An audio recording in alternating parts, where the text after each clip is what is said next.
crescer e multiplicar é um dever do ser humano? No mandato cultural é. Sim. Agora, qual é a questão que está aí? Que quando o ser humano recebeu a ordem de crescer e multiplicar, essa ordem estava dentro da lógica da vida. Sim. O que significa? Nós não podíamos crescer e multiplicarmos a tal ponto que a gente ameaçasse as outras espécies. Tá certo? Então, nosso crescimento e multiplicação sempre seria tendo as demais espécies criadas por Deus na perspectiva. Tá. Assim como a gente, por exemplo, não permitiria que houvesse uma multiplicação de cobras numa região em que os pássaros não conhecem esse predador e não tem como escapar dele. A gente iria lá fazer um equilíbrio ecológico. Então, a gente teria de crescer dentro da perspectiva da sustentabilidade. Como a gente se rebelou, a perspectiva da sustentabilidade desapareceu do nosso horizonte. Então, hoje, nós somos 8 bilhões de seres humanos. E por que nós somos 8 bilhões de seres humanos? Porque a nossa multiplicação foi a revelia da vida, a revelia da sustentabilidade. A nossa existência põe em risco um bocado de outras existências, inclusive a sobrevivência do planeta, porque o planeta não tem recurso para tanta gente. Então, a gente tem de começar a pensar em diminuir o nosso crescimento, a nossa taxa de crescimento. Não temos de eliminar ninguém de jeito nenhum, mas a gente tem de jeito nenhum mesmo. Você diz nunca assim, nem pensar. Por exemplo, Mas aqueles começar... países que você só pode ter um filho, sei lá. Então, Eles estão dentro dessa lógica, mais ou menos? É mais ou menos. Tá. Né? Porque, na verdade, essa coisa dos países e tal também é uma questão relacionada ao capital uma também, defecção, né? Porque, assim, a humanidade não era para ser uma humanidade de países. Era para ser uma humanidade do planeta. E todo mundo trabalhando pelo bem de todo mundo. Tudo isso aí são defecções da rebelião. Tá. Tá certo? Essa ideia de países que lutam por fronteiras. Cada um com uma lei diferente. Cada um com uma lei diferente, um mata, outro mata. Tudo isso é defecção da rebelião. Entendi. A ideia era que toda a humanidade convivesse harmonicamente no planeta e com o planeta. Tá certo? Então, nós estamos pensando a partir da fé cristã. Tá certo? Não estamos fazendo aqui um tratado de geografia social, nada disso. Estamos pensando a partir qual é a perspectiva cristã. Então, para a perspectiva cristã, essa coisa de países, etc., é uma defecção, é fruto da rebelião. Então, nesse sentido, a gente trabalharia de maneira a que o nosso crescimento não pusesse em risco as demais espécies. Tá. Então, isso a gente não fez. Porque é interessante isso que você está falando, que eu até ia te perguntar isso, porque o que acontece? Existe o conhecimento bíblico, o conhecimento de Deus, existe aquilo que foi escrito no texto que tem a ver com aquele contexto daquela época, e existe uma leitura pensando nessa época de hoje, né? Porque igual que você está falando, por exemplo, que vamos supor que na lógica de Deus, no ideal, não teria essa divisão de países e cidades. Mas, por exemplo, o próprio Deus levanta um rei para Israel, vamos supor. Pensando em Davi. Então, quando a gente coloca Deus, então, levantando um rei para Israel, Deus ele tá dentro de uma lógica daquele tempo, daquela época. Exatamente. Deus, na verdade, não queria o rei. Sim. Deus queria aquele jeito dos juízes. Tá certo? Certo. Quem quis o rei foi o povo. Tá. Aí a lógica de Deus foi: bom, já que vocês querem um rei, então eu vou botar aqui um cara que concorde com o projeto da existência de Israel.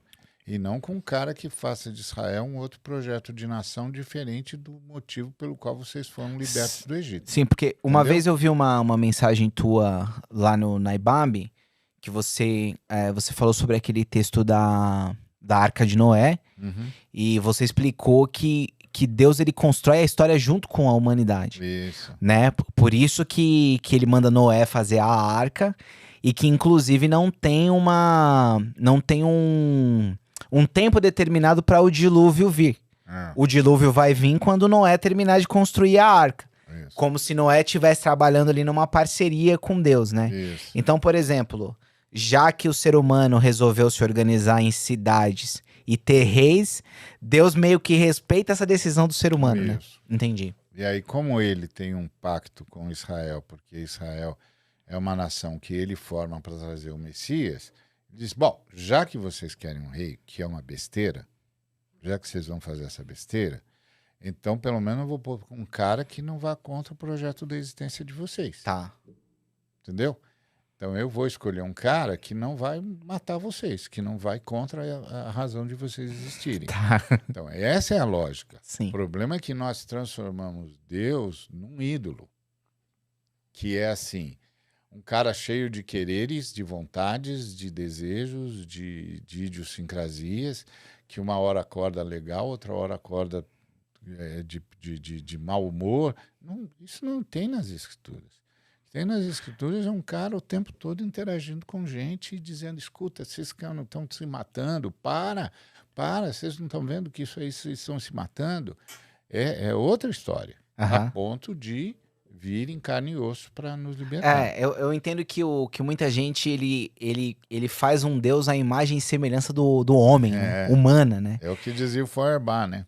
Ele pensa um Deus com cabeça humana, né? É. Não é o homem à imagem e semelhança de Deus, é o Deus à imagem e semelhança do homem, né? Era a grita do Feuerbach que o Bart disse que ia lutar contra isso a vida toda. Mas, de fato, a fé cristã, ela trabalha com a lógica da revelação e não com a lógica para a fé, não com a lógica da imaginação. O que eu quero dizer com isso é o seguinte: para a fé cristã, a gente não se relaciona com Deus porque a gente precisa ter um Deus. A gente se relaciona com Deus porque Deus existe e é o Criador. Entendeu? Então, não é uma questão de que a gente crê num Deus. Não, a gente sabe de Deus. Alguém uma vez perguntou a um filósofo, que inclusive era ateu, qual era o maior dilema da humanidade. E ele respondeu: o maior dilema da humanidade é saber se Deus existe ou não. Certo. Sim. Aí as pessoas, o inquiridor lá perguntou: por quê? Ele disse: porque se Deus existe, tem um jeito certo de viver, não se pode viver de qualquer jeito. Então, nós cristãos não somos caras que creem num Deus. Somos gente que sabe de Deus e porque sabe de Deus, sabe que tem de haver uma relação de naturalidade com a criação. A criação não é fruto do acaso. Então, se a criação é de fato criação, ela tem um bocado de padrões inteligentes que não podem ser destruídos, que não podem ser quebrados, sob pena de destruir tudo. Tá. Tá certo? Então, assim, por isso que esperava-se que nós cristãos fôssemos os mais ardorosos sustentabilistas do planeta. Porque a gente sabe que a criação tem uma lógica, tem um padrão inteligente de autossustentação, e a gente não pode atacar esse padrão de autossustentação porque é resultado da criação de Deus. Ou seja, Deus criou essa coisa nesse relacionamento autossustentável. Atacar isso é atacar a sustentabilidade da vida. Deveria ser essa a cabeça cristã.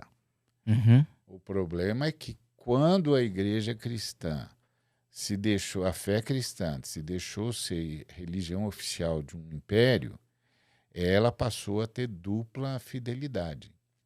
Uma fidelidade ao Cristo e outra fidelidade ao imperador. E aí ela teve de ficar sustentando tudo que o imperador diz que é legal. E esse espírito avançou dentro da fé cristã, porque nenhuma das expressões da fé cristã conseguiu escapar disso totalmente até agora. Os anabatistas foram os que mais tentaram.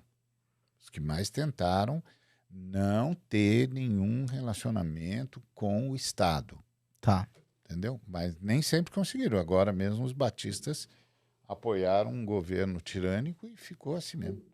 O Martin Luther King, ele tem uma frase que ele dizia assim que a igreja, ela não tem nem que ser serva do Estado e nem a sua opositora, né? Exato. Ela tem que ser a sua consciência crítica, né? Exatamente. Você concorda com isso? Absolutamente concordo com o Luther King. Nós estamos aqui para trabalhar a consciência da humanidade, não para nem nos assenhorearmos da humanidade, muito menos nos aparelharmos o Estado, nada disso. Tá. Nada disso. Nós estamos aqui para dizer, escuta, tudo isso aí é fruto da rebelião. Nós precisamos voltar. Voltar para o Criador e voltar para a criatura. Ou seja, eu não posso fazer um negócio que vai destruir uma espécie. Não posso, eu tenho de achar um jeito de harmonizar tudo isso. Nós não somos os que são dotados de inteligência, então cabe a nós trabalhar isso de modo a harmonizar, a sustentar tudo isso aqui, a gerar sustentabilidade ou a manter a sustentabilidade natural. Tá. Que está presente na criação. É curioso que nós, que temos fé, acabamos sendo cooptados pelo sistema rebelde, que é um sistema de criar seres mais importantes do que os outros, né? Que é um sistema Diferenciação. de hierarquização do ser humano. E aí vem a ciência para dizer para a gente, escuta, se continuar assim, todo mundo vai morrer. Então levou milênios para aparecer a ciência para dizer o que as escrituras já dizem desde sempre. Tá certo? Por quê? Porque a fé cristã se deixou transformar em religião e ficar a serviço, seja de impérios, seja de sistemas, seja de ideologias. Então, isso é um desastre na história. É um desastre. Agora, sempre é possível reagir, né? Eu acho que faço parte dos que reagem. Quando você diz que a fé cristã, ela se deixou virar religião, então o ideal seria que ela se comportasse como um caminho. Foi aquilo que Jesus propôs, né? Ele é um movimento que ele é mais um caminho e não uma religião, né? Ele é um caminho de volta à comunhão com a Trindade, de volta à comunhão com o Criador. Entendi. A partir da própria vida do Criador, que é inoculada em nós por uma das pessoas do Criador, que é a pessoa materna do Criador, que é o Espírito Santo, ou a Ruá divina, a mãe, né?